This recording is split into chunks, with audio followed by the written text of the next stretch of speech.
Hello, I'm Cheyenne Mullick, and this is the final community PowerPoint on anxiety.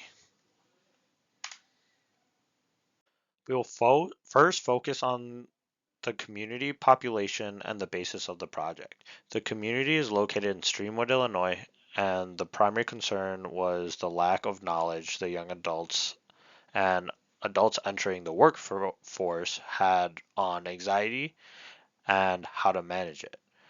This was a concerning situation as in these ages there are high stressors from peers, families, and even personal stress. The basis of my project was to partner with a local mosque in Streamwood to spread the message of anxiety and how to deal with it, and give them resources to take home.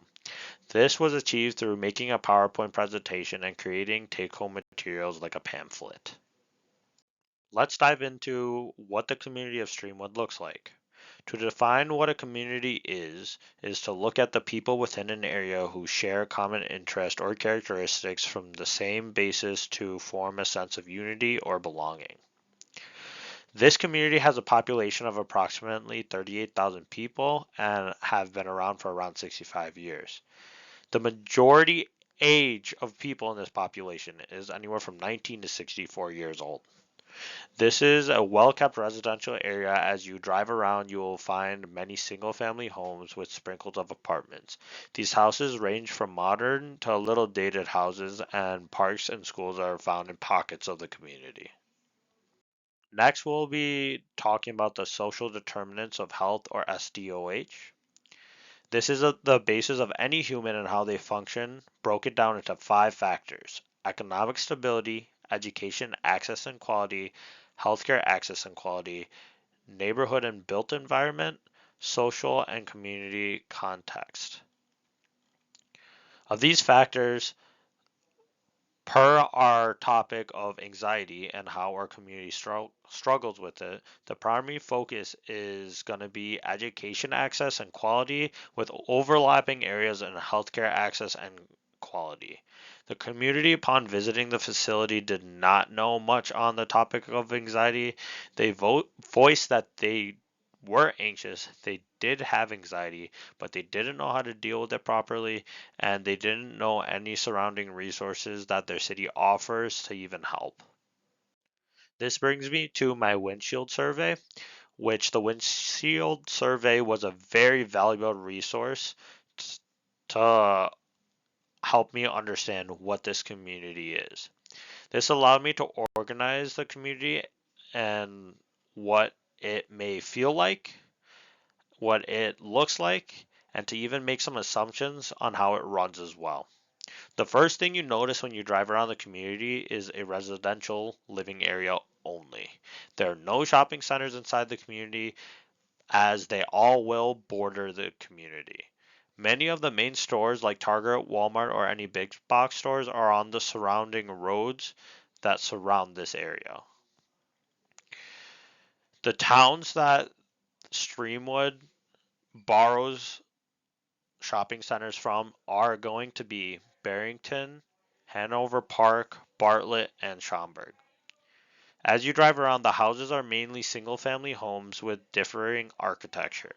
What I mean by this is as you go, you'll see modern architecture or houses that look like from the 70s, 80s, or even 90s. This doesn't mean that they're not well kept, it just means the architecture would be a little older. The town is a very walkable area as sidewalks do line where all the roads go, and there are parks scattered around the area. The parks contain open grass as well as swing sets and jungle gyms for kids to play. You will occasionally see a police car patrol the area as the police station is located on the outskirts of the city of Highway 19. Next, we'll be talking about a community assessment, which this measures the resources of a community that has through statistical data and soliciting. The time this really can come into play is community preparedness and when it comes to unexpected events. So to talk a little bit more about the community, it's not a very big community. It only spans 7.8 square miles, which makes up even less than a percent of the whole Cook County area. The age of this county for people is going to be consisting of young adults, middle age, and older adults. Like I stated before, 19 to 64 is the primary age.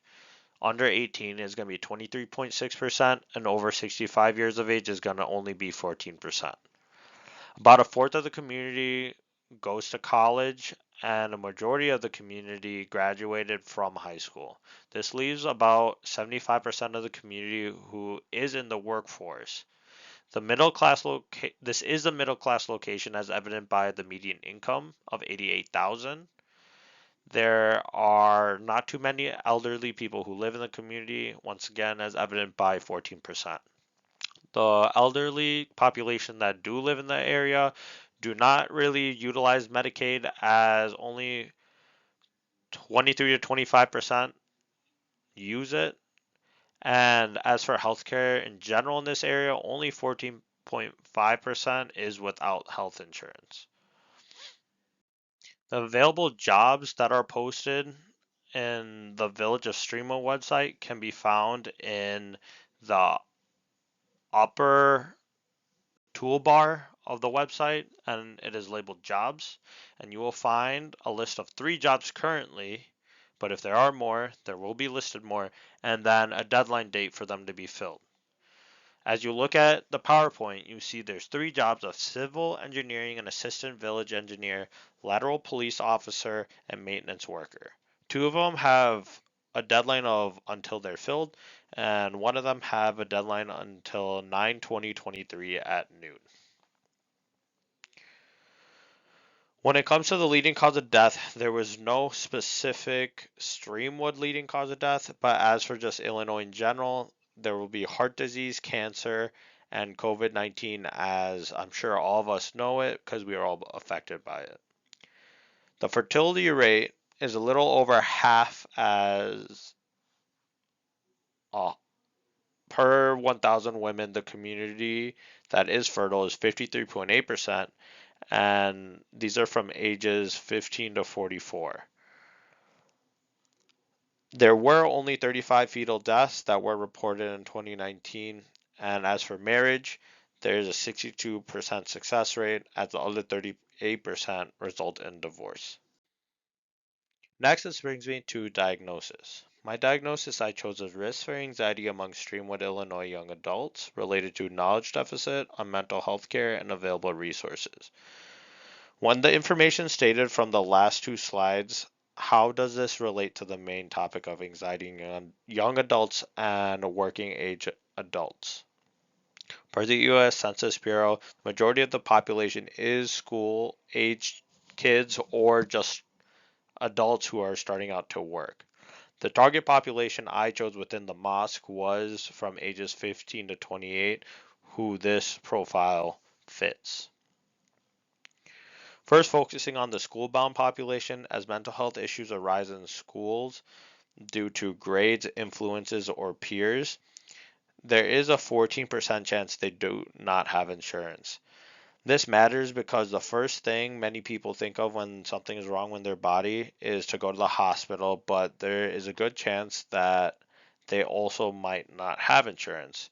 And if this is the case, then they will be left with a hefty bill that they won't be able to afford. Then going on to the working class, they have a few more issues.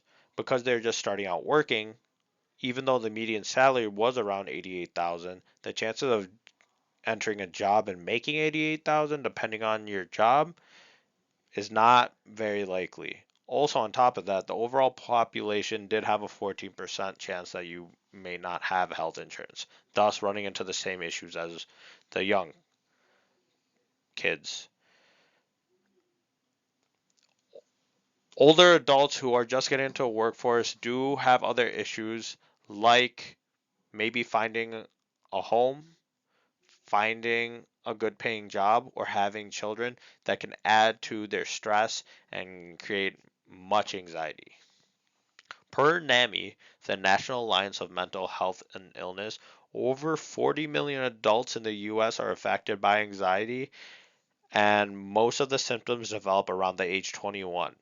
So this is why this topic becomes very important to me, and this is why I chose this target population. There were three goals I set, which are two short-term goals, one long-term goal. First short-term goal being after completion of the education session, I want the participants to verbalize three ways they can help their anxiety. The second short-term goal, after completion of the education section, participants will be able to demonstrate one way to decrease their stress through a physical action that was taught. And finally, my long-term goal, in 6 months after the education session, I would like to see Streamwood's behavioral health note an increase in percentages of their mental health services via telehealth. This leads me into my community partner, how he helped me, and the location I decided to use. Shahzaib Haider, my liaison, who played a central role as the dictated event coordinator of our chosen mosque. Shahzaib served as a vital link between our initiative and the mosque members. His role is extremely crucial in ensuring effective communication and collaboration. Shahzaib's coordination ensures that our community's project objectives are seamlessly integrated into the mosque's community events and activities, fostering unity and shared goals. During our collaboration, Shahzaib did take me through a comprehensive tour of the mosque and its facilities. I had the privilege of exploring spaces where prayers are conducted, the areas of a cleansing ritual called wudu, which you have to do before your prayers, and the surrounding campus. Notably, the school center, just a short walk from the mosque, is a fundamental part of the community. It caters to students from grades 1 to 12 and embodies the values the mosque promotes. Beyond its educational role, the mosque engages in various community service initiatives. These include activities such as packing food for shelters, educational speaker platforms, drives for those in need, and contributions to local organizations. These activities reflect the collaborative spirit of our partnership and the commitment of both the mosque and our initiative to positively impact our community's well-being. With a deeper understanding of our liaison's role in the mosque services, let's move forward to explore valuable resources brought by our partnerships. The resources that were chose were three: Streamwood Behavioral Healthcare System, Streamwood Park District collaboration, and the NAMI CCNS partnership. The Streamwood Behavioral Healthcare System is a vital sponsor that shares our commitment to fostering emotional stability and the mental well-being. Through this collaboration, we secured a source of invaluable mental health resources. The organization's mission aligns seamlessly with our project's goals of providing comprehensive mental health support through the community. With the support, we are able to offer a wide range of expert authored mental health materials. These materials cover various aspects of mental well being, offering insight, coping strategies, and actionable advice. Additionally, the organization provides access to webinars led by mental health professionals. These webinars cover topics such as stress management, anxiety reduction, and improving emotional resilience. These resources are readily available on the platform they provided, enhancing the accessibility of the essential mental health education. Our- Next, talking about Streamwood's Park District, this introduced a dynamic dimension to our initiatives combining recreation and well-being. Through this collaboration, we are able to offer co-host virtual events, workshops, and webinars. These opportunities provided diverse recreational experiences while imparting valuable knowledge to our community. By merging our efforts, we provided a well-rounded approach to mental well-being. Individuals can engage in activities that bring joy and relaxation while also gaining insight into effective stress management and personal growth. The collaboration with the Park District about more than just content. It encourages our community members to actively participate, creating a sense of togetherness and shared goals. Lastly, our partnership with the National Alliance of Mental Health Cook County North Suburban, or NAMI CCNS, demonstrates our dictation to comprehensive mental health support. Through this collaboration, we integrated NAMI's CCNS established programs into our platform. One such program is Family to Family Basic for Parents, which provides essential tools and guidance for families dealing with mental health challenges. These integration empowers individuals and families impacted by mental illness. It equips them with strategies to navigate challenges, fostering positive transformations in their lives. Beyond this program, the NAMI CCNS has been an active partner providing ongoing support and additional resources. Their involvement underscores our shared commitment to nutritional mental well-being within the community.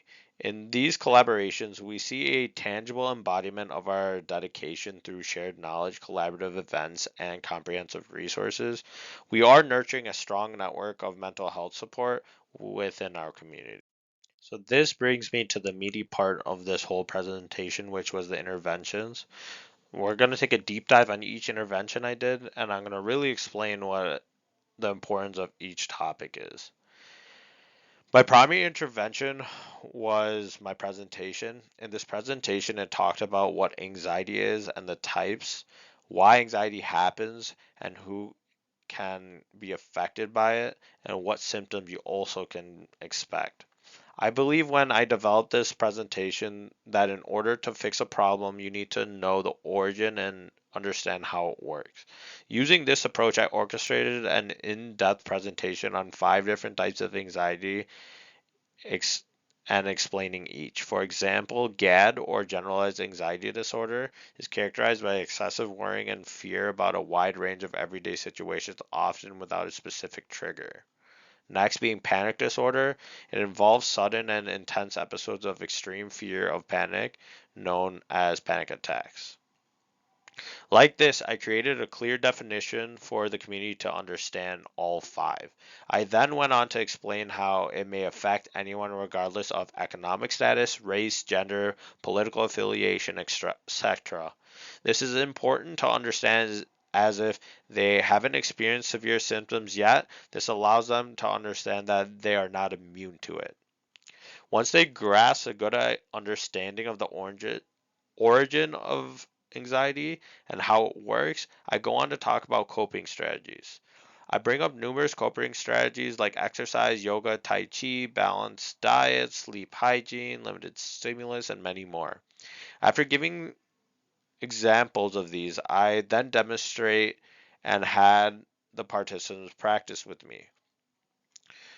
We mainly focus on yoga and deep breathing and guided imagery. These were easy ones while in the classroom to practice, as physical exercise, balanced diet, sleep hygiene are all better applicants on their own on an individual basis.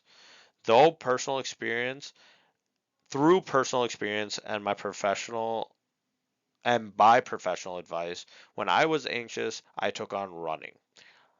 I thoroughly explained this and how this was a valuable resource and one of my favorite ways to relieve stress.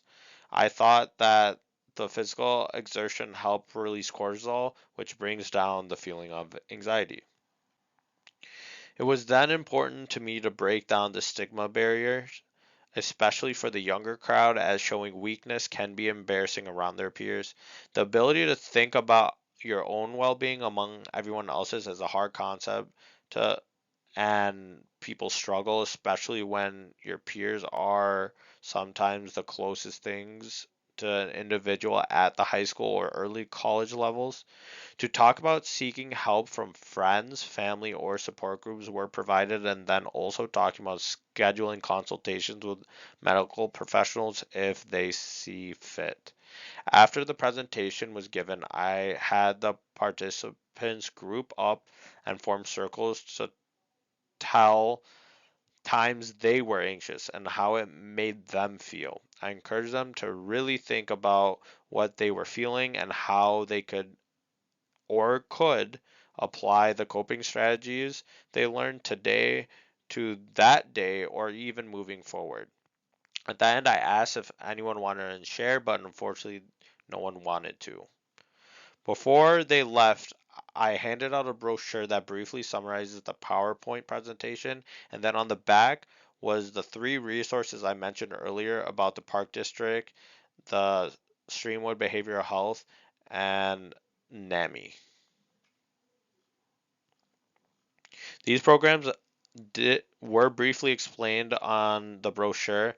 I also taught my liaison how to log in to the online resources they gave me so he can help the participants access these materials and schedule any consultations as they need. Here's an example of the brochure I gave back. As you can see, it's anxiety relief. I define what is stress. I give a definition. I state what you can experience. There are references here as well. I write how you can reduce stress, and I talk about different coping strategies that we went over in the PowerPoint. I talk about if you need help, how to identify it, and how to avoid any stressors or triggers that you may experience. And the external resources that we use was listed here that we just talked about: Streamwood Behavioral Health, the Park District, and also NAMI. On this slide, I just show you examples of my PowerPoint and the times I was explaining what anxiety is. This isn't all of the slides. I'm just giving you an idea of the types of anxiety, which right here is displayed generalized anxiety, and the other one is panic disorder. Over here, once again, are different coping strategies. Down here is stress management techniques of deep breathing. It talks about guided imagery. There's progressive muscle relaxation, which is just tensing different parts of your body. There's mindful meditation, which is similar to yoga, what I was talking about. And then on top are physical activities like exercise, yoga, balanced diet, sleep hygiene, all that good stuff. Upon evaluation, I was evaluating the short-term goals and if they were met. And after completion of the education section, the first goal of verbalizing three different ways that they can help anxiety, each participant was able to verbalize three different techniques that they could use to help reduce their anxiety. As for the second short-term goal, there was upon completion, can they demonstrate one physical way that was taught to reduce anxiety? And each participant did choose their preferred method of how to reduce anxiety, whether it's deep breathing, it was guided imagery, or different types of yoga strategies. Everyone did demonstrate, so both goals were met.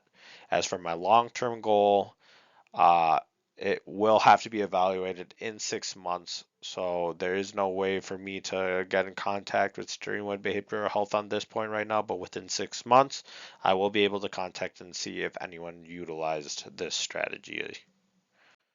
To conclude the presentation, Streamwood, Illinois is a very successful community, meeting a majority of immediate needs of the community. The streets are clean and welcoming. There are adequate housing for families to settle. There are job opportunities for new individuals to grow in. There are parks for physical activity accessible by car or walking through many sidewalks that line the city, and they can lean on surrounding cities for shopping centers to get food or any other necessities. To help individuals of the mosque who have concerns about anxiety, I was able to research, create partnerships with local facilities to offer information and programs to support the needs of the individuals. In order to get the message to these individuals, I did have help by my liaison who directly connected me to this part of the community and helped promote the presentation.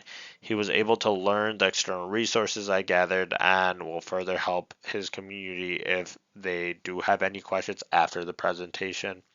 My community project achieved both the short-term goals, and I did help awareness of anxiety and taught some ways to relieve it as well.